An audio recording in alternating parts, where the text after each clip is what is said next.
Hey Moonies, welcome to the Sailor Moon Fan Club podcast. I'm your host, Victoria L. Johnson, and I'm here with Odera Igbokwe.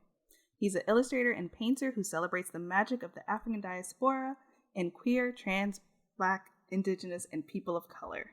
I'm super excited to have you here. Thank you so much for having me. I'm so excited to be here. Yeah, I'm so excited.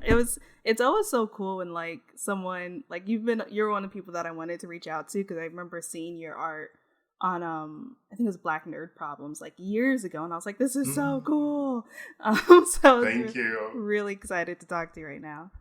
Thank you so much. Yeah. I actually saw like a few people who I know, like DJ and Joe Amet, and also Don Richard, who I love their music. So I was like, wait a second, I want to be on this podcast. This is so exciting. Yes. Yeah, we've been really fortunate just to get so many amazing people. Because, amazing people, Sailor Moon fans are just amazing. So, like, it's absolutely. It's hard not to find amazing Sailor Moon fans. Yes. But I want to ask about you. What's your first memory of watching Sailor Moon? My first memory of watching Sailor Moon, let's see. I'm a total 90s baby, literally born in 1990. So you can imagine me, I was the youngest of 5 siblings, or 5 children. And I was like the nerdy one who was like, I kind of was like very quiet to some people, but then like super loud and rambunctious to other people. And the one thing that always grounded me was like different media. So it was either like Power Rangers or X-Men or even Gullah Gullah Island. And then Sailor Moon came into my life at 1995. And I was 5 years old, and I just was so enthralled from the moment I saw the theme song and the moment that I was like, oh, my favorite character is usually the girl, but all of them are girls. This is amazing.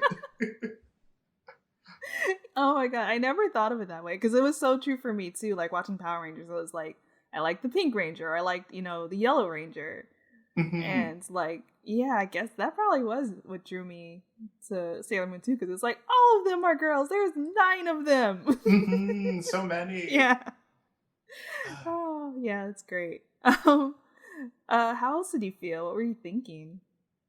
I think as I was watching it as a kid, it was just this culmination of so many different aspects that were exciting to me. Like, there was a whole cast of girls, each with their own power and element. They really took the time to show like the opening and the transformation sequence and like the depth of their powers. That balance of like school life into like, but we're also warriors. And that part was really fun because one of my sisters, who's like 2 years older than me, we'd always play together, whether it was like dancing in the living room or like playing like Power Rangers or something. But Sailor Moon was great for us because instead of it just being like, wanna run around and just do action sequences, it would be like, no. Now we have to be like Sailor Moon. We have to do our homework and then play a game, and then we can fight crime and evil. So I think it was just the richness of that sort of storytelling that comes from such a classic 90s anime that wasn't seen at that time yet for me until that moment. Right. Yeah. Did you have a favorite senshi at the time that you would play out? Oh, yeah. My favorite growing up was Sailor Mars, 100%. Oh, yeah.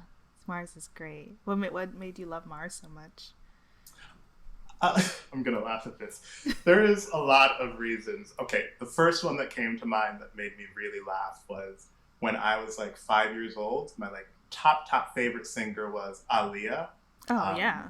And she had the long black hair that was like slightly swooped to the side. So the moment I saw Mars, I was like, she has the long black hair. And her hair kind of looks like Trini from Power Rangers. So she's my favorite. And then once I saw like her powers, then I liked her even more. And then I look at it in a retrospective and I realized that as a kid, I probably was drawn to her because she really embodied power and I felt kind of powerless as a child.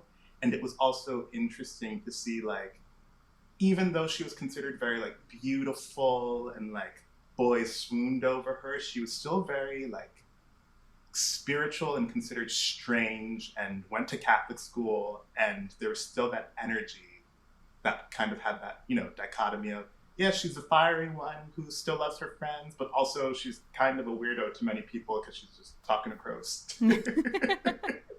Yeah, I can get that. And I feel you're so right. I never thought of it before, but there is definitely some overlap with Aaliyah and Sailor Mars somehow. I don't know how, but it's Yeah, it's there. Mhm. that like energy that's like a quiet fire, I guess you could describe Yeah. it. Yeah, I think you're right. And even like when I think of like one of Aaliyah's iconic looks, like that Tommy Hilfiger, like I've just always associated her with red. Maybe because like I forgot what video it was, but it was just like a red background. Hot like fire. Yeah. So Yes, like it's there. it There's is something there. there.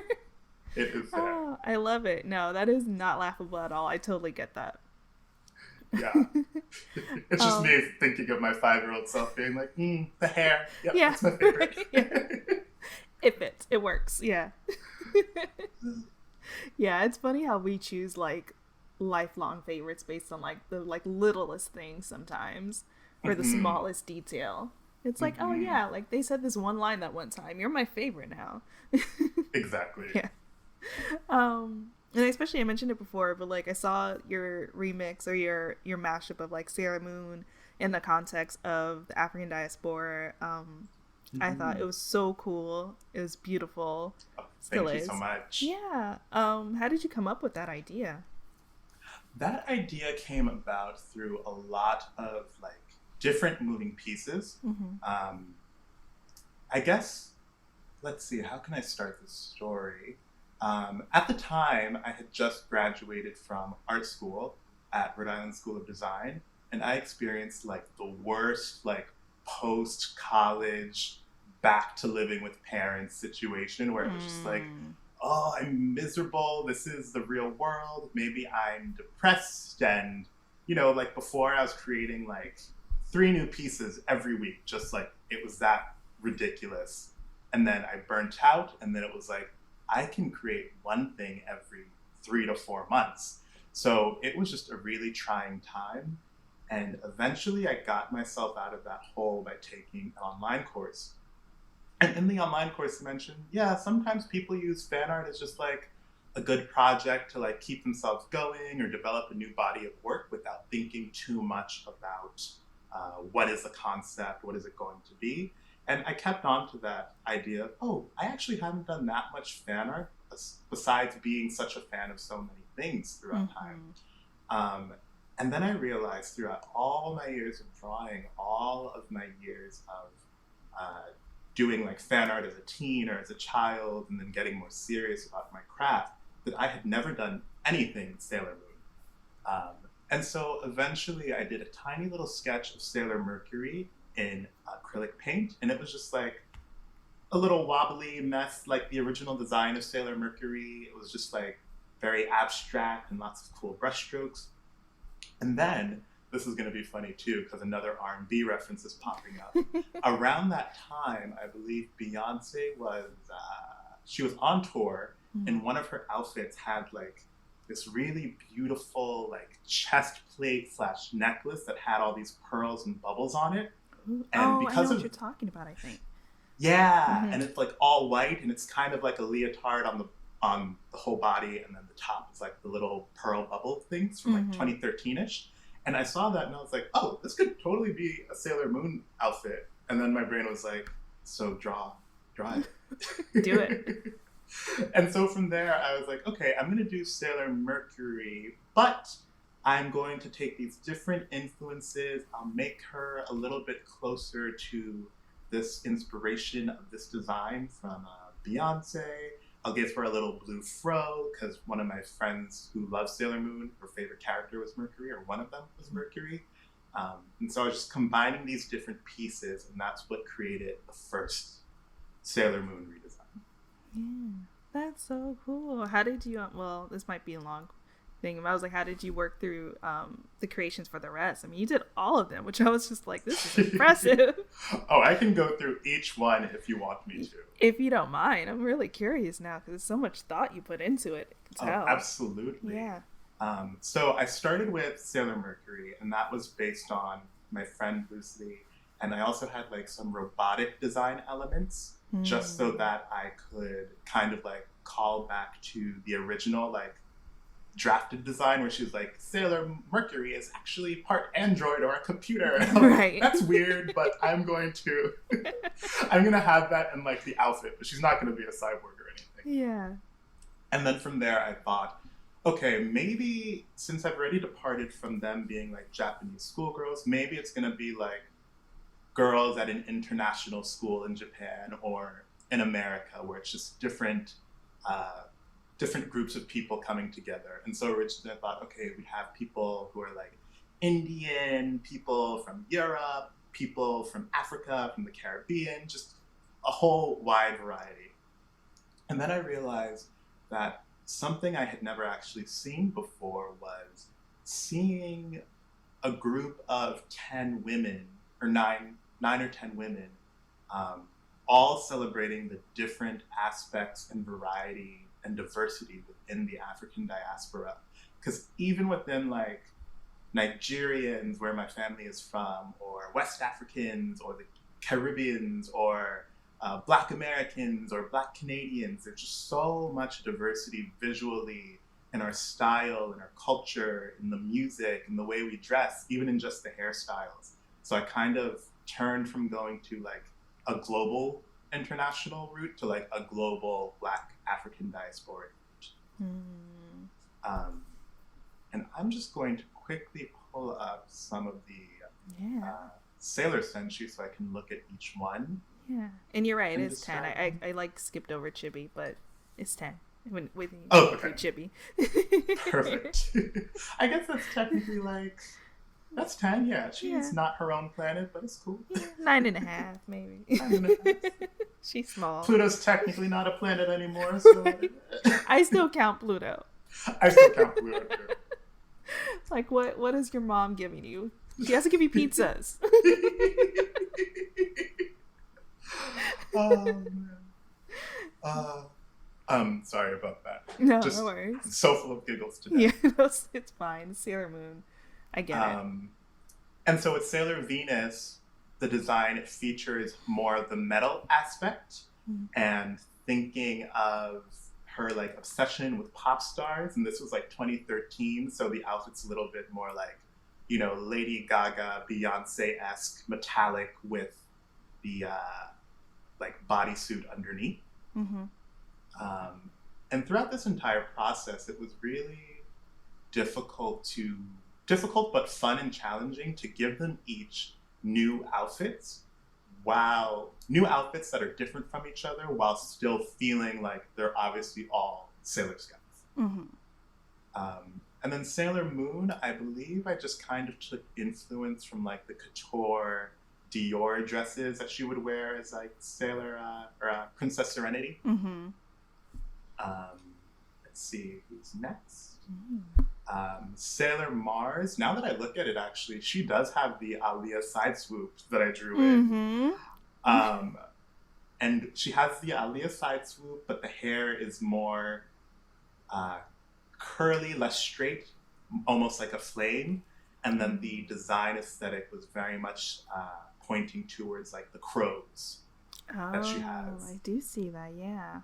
And I also imagine that this Sailor Mars is like very much into African spiritual traditional religions. So you get some of those textiles and symbols in the outfit. Like very much like the incense burning one of the group. Yeah. Listen to Erykah Badu. Absolutely. Sailor Jupiter, what was my inspiration design for her?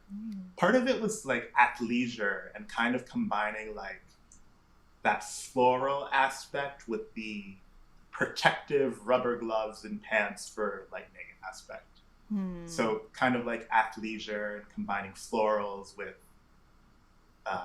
athletics. Got it. Yeah, and I see like you have like this kind of like thunder, lightning like design on the top too. It's really cool. Like these really sharp angles. Yeah, it's so cool. And then I also took inspiration from just like different women athletes, like Serena and Venus Williams being the most obvious, just in terms of like figuring out, okay, how could I draw her and shift the bodies as well? because that's another thing that I wanted to do. I didn't want to draw every single person with the same exact body type. Mm-hmm. Yeah, it's important too. I feel like body variety is always nice to see. Shout out to Rihanna. Absolutely. Shout out to Rihanna, Yeah. truly. Indeed. Yeah. By the time I got to Sailor Chibi Moon, I kind of just took the same outfit from Sailor Moon and made it more child appropriate and more like a cupcake shape. Cute. And then I just gave the Luna P ball some really, really dramatic eyelashes. Because I thought, this would be so funny. This is like prime drag race as popularity in the Tumblr days. So I was like, yeah, she's going to have makeup face painted on this Luna P ball. Love it. Yeah, that's great. She does look like a cupcake. I'm like looking at them now too. I'm going through them with you. And I guess for anyone who is listening to this, you can go to odera.net in the character section, and that will have all the Sailor Scouts where you can look along as we're describing them. Yeah, and I'll link it in the in our show notes too. Perfect. Yeah. Thank you so much. Of course. Once I got to Sailor Saturn, I thought that for the outer Scouts, they'd be a little bit more serious in design to match their persona, where it's like, you know, it's still playful and like a fashion moment for the inner Scouts. Mm-hmm. But by the outer Scouts, I wanted it to be more like pant-like and more, we could really mess you up. Yeah, I do always get that vibe from the outer Scouts. They just seem so much more mature and like we bout that life. Exactly. Like, attack first, questions later. Right, yeah. We don't have any healers on our team.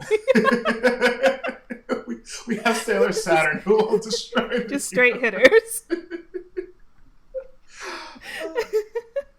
And so for Sailor Saturn, I just really wanted to get like that dramatic sharpness that she has in her silence glaze, in the actual like cape-like outfit that she has, having it kind of covered in sharp crystals near the top.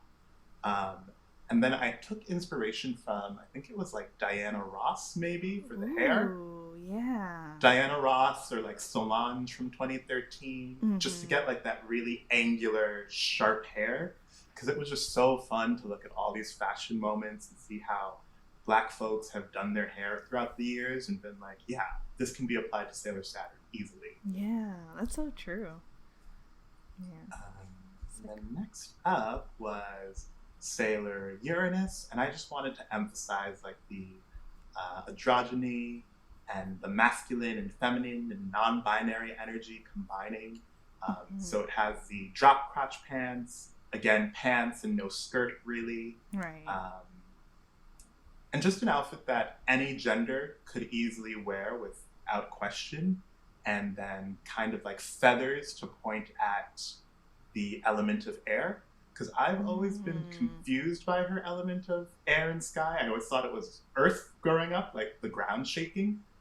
Oh, so true. I used feathers and almost making her look more bird-like.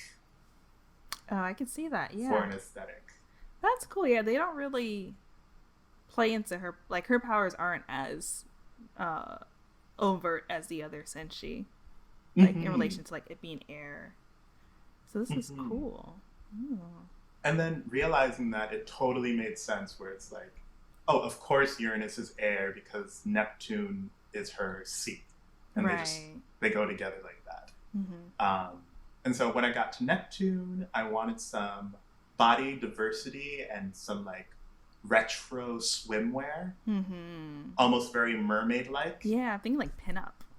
Yeah, vibes, like yeah. pinup girl, mermaid waves, some like 60s bangs. Going back to that Beyonce. And then the very last one was Sailor Pluto, and I just wanted to make her look like the most beautiful ebony skin where color flows off of it, and she's wearing all black. I wanted her boots to almost look like the inside of like a clock. And you can also see that in the centerpiece of her outfit as well. Yeah. And I just wanted her to feel like almost like an Angela Bassett, where it's like, so are you 20 years old or 60 years old? I can't tell. Right. Timeless.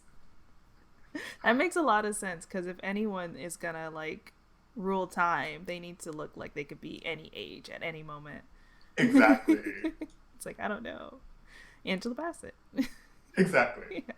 And so again, Sailor Mercury, that seed of the idea, using like my friend who had the cutest little afro, and then that initial Beyonce tour costume, that really became the through line for the fashion in terms of like music and R&B and hip hop fashion, and kind of combining these worlds that are seemingly apart. Yeah. Oh, that's so cool. Well, thank you for taking me on this journey. I feel like I have a newfound appreciation for each of these. At first I was just like, this is so cool, and now I'm like, oh. Oh, thank you. I felt the same way too, because growing up, like Sailor Mars was my absolute favorite. But now if someone asks me, I really can't choose a favorite, because I think of this project and the redesigns, and I'm like, they're all really good in their own way. Yeah. They really did a great job at just like making them distinct and like just really cool on their own. Yeah. And working together in a way where it's like you don't actually have to choose. You can just love all of them as like a group, a sisterhood. Yeah. That's the magic of Sailor Moon. It's like you can love all of them, and that's perfectly fine. I also saw that you did some other projects. You did Pokemon, and you've done some RPG characters. So what inspired you in general just to like want to focus on the African diaspora? Is it diaspora or diaspora? I always forget. I kind of say both. It okay, really depends. That's what I thought. All right, just making sure. I think for me, my journey has very much been, like nerd culture and growing up in the 90s and having like these influences of like Sailor Moon and Final Fantasy and Digimon, but also my love for R&B music and constantly going to Nigeria every summer as a kid, and kind of just slowly looking at like, okay, how do I connect these pieces? And so it led me to a project called Dance of the Summoner, where the very first painting was actually based on the prompt of, imagine that I had my own Final Fantasy-like RPG and I was designing the summons. What would that look like? And so instead of going to like, different cultures for just different mythologies, folklore, and gods and deities, I started with Nigerian culture, and then suddenly that opened up a whole new gateway of not only spirituality, but just actual art that's not seen enough of. And I'm getting ahead of myself, but transmuting like dance and spirituality and song into a painting tradition. And so that journey has been very personal, it's been spiritual and very grounding, but at the same time it can be so, what's the word I'm looking for? It can be so complex and nuanced, and I only want to treat those things with like the utmost respect, because it's not like I'm like the master scholar who knows everything about these, so I know I'm going to mess that up. And so to balance that, any of like the fan art that you see, like the RPG classes or the Pokemon pieces, those are all kind of like it's okay if you just take it simple, don't overthink it, just paint something that's familiar and the stakes are lower. So pieces like the RPG character classes or the Pokemon Sun and Moon fan art, that is very much to just like remind myself not to get in like an overthinking art block. Yeah, I think that's a great way to do it, and you can see the love of everything through your art too, so that's cool. Thank you. Yeah. Is there any other pop culture or things you're a fan of that you would like to do next, or you've thought about doing next? Let's see. I'm not sure. I feel like recently I've been simultaneously interested in pop culture and simultaneously divesting from pop culture. I understand that totally. Yeah. Like for instance, one hand I'm like, I need to do The Calling, spiritual and these deep, complex paintings. And then other times I'm just like, but imagine if I just painted every look from Missy Elliott's discography and videography. Oh my God, imagine though. Or just like, what would it look like if I imagined if I had my own like urban quote unquote fashion magazine that was combining like my love for pop culture and nerdy things with all these different influences as editorials. So I have so many ideas floating in my head, but I know my time is limited, so I'm stuck between places. Yeah, no, I totally get that. I mean, duality is hard. It's like Absolutely. Yeah. Oh. And are you interested in any well, first actually, do you have a favorite project of yours? Favorite project of mine. I'd have to say the one closest to my heart is called Dance of the Summoner, which I mentioned before. And that's the one that started as like what would the summons of a Final Fantasy game look like in my world? And now it's taken on a life of its own. And so right now I've taken like the foundation of those paintings and I'm making much larger works that are more narrative. They have their fashion moments, but they kind of function almost as, I like to call them oracle paintings or drawing divinations, because it's almost like if you were to take a tarot card or an oracle card where you're looking at that metaphor for healing, I'm using that same sort of framework, but for larger paintings. So some of that isn't on my website yet or even live. I've kind of just been creating them slowly, and then I'll release a bunch of them when they're all ready. Awesome. So that's what I'm most excited about right now. Yeah. But if you ask me in like 3 weeks, I might say something else. That's perfectly fine. It's perfectly fine. That's awesome though. Yeah, I'm really excited to see that whenever it comes out. That is so cool. And are you a fan of any other anime? Oh my gosh. That's actually a very difficult question for me to answer because I feel like I forget the things that I watched very often. Yeah. Like I recognize, I've been watching anime since 1995, and now that I am 30, my brain's kind of just like, you gotta delete some room in your brain if you want to take in new stories. So there's been moments when like people like reblog something, like, I don't know, Full Metal Alchemist, and I'll just be like, maybe I should watch that. And then I look at like the summary and I'm like, I watched all of this before. I just forgot. I'm sad to say that I've also been there. And so you know how it is. I know how it is. Yeah. There's been times where I'm like, this looks interesting. I add it to like my watch list, and then I have an app where I track all the shows that I want to watch. And then I look at it and I have like all the episodes marked, and I'm like, I've seen this already. Exactly. Yeah.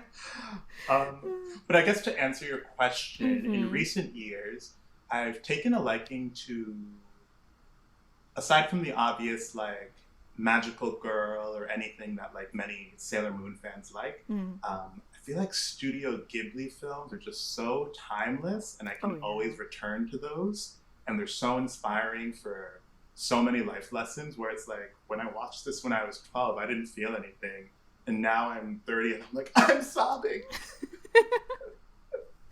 Yeah, it definitely gets you even more so as I'm getting older.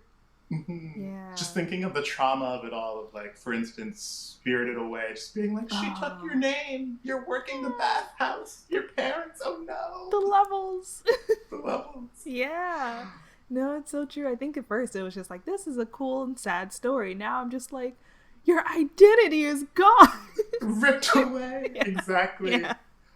Yeah, it's just, yeah. Oh, yeah, those are great. Is Spirited Away your favorite Ghibli film? I think that one always rises to the occasion, no matter how I'm feeling. Most recently, like a few months ago, we watched, what is it? Marnie? Oh, yeah, I've heard of that. I haven't watched it yet, but I've heard of it. It was beautiful, but weird. That sounds about right. It was beautiful, but weird. I won't spoil anything. Okay. What else have I been watching? I've been watching parts of the Digimon remake. Yeah. I've also been watching, I'm going to say it wrong, but it's like the Pastimers Club. Oh, I don't think I've heard of that. Like SOB something something. It's like a really funny show. Ooh. Little 5-minute short episodes within an episode. And it's just like a Pastimers Club. And there's just jokes on jokes on jokes. Really funny. Oh, okay. I just found it. It's like also Aso base. Yes. Okay. Cool. This looks cute. Hopefully I haven't watched it already. It's cute and funny, and it pulls the rug from underneath you certain times, but also occasionally there's like fat phobia, transphobia, those things where I'm like, I didn't need that joke. Please stop. I wanted to enjoy this. So, just a warning. Yeah, okay. Good to know. You mentioned Magical Girl series, which, do you have any other favorites? Let's see. Well, Sailor Moon, I've just always loved in all of its variations. I also loved Cardcaptor Sakura and Ah My Goddess growing up. I really enjoyed those. I was obsessed with Ah My Goddess. That movie, so good. Yeah, that was like one of the, besides from Sailor Moon, like that was the other one that I was like printing stuff from, like printing. Yes. Like creating my own little mini posters off the internet. Yes. Yeah. And it's funny, I have so many drawings from like 2003 when I was like still learning how to draw. And it was just me painstakingly trying to draw every curl of like Erd's hair and being like, oh, the drawing is hard. Oh my god, yeah. That's a lot of hair. Yeah. Oh, that's awesome. I mean, that is one way to learn. That is one way to learn, yes. And do you have advice for anyone who wants to become an amazing illustrator and painter and artist that you are? Let's see. I feel like there's a lot of advice for becoming an artist, like in the early stages, but something I wish I knew was early on really defining specific goals for yourself in terms of what kind of artist you want to be and what being a successful artist looks like to you, and then really targeting that goal and continuously checking in with yourself with that goal. So for instance, it's very easy to like be wrapped up in the journey of like, am I an artist? Am I a good artist? But I feel like that question in itself, it's almost like a trap rather than thinking about what's my vision for myself to be an artist? How can I create a life that will sustain my practice where I can actually create things? Right. So it sounds simple, but really getting specific about the goals. And sometimes it's not even about creating the artwork, but what changes in your life do you have to make so that you can even begin to create is probably the most important for me. Yeah, it makes so much sense. Just like paying attention to your environment and your goals and your, checking in with yourself.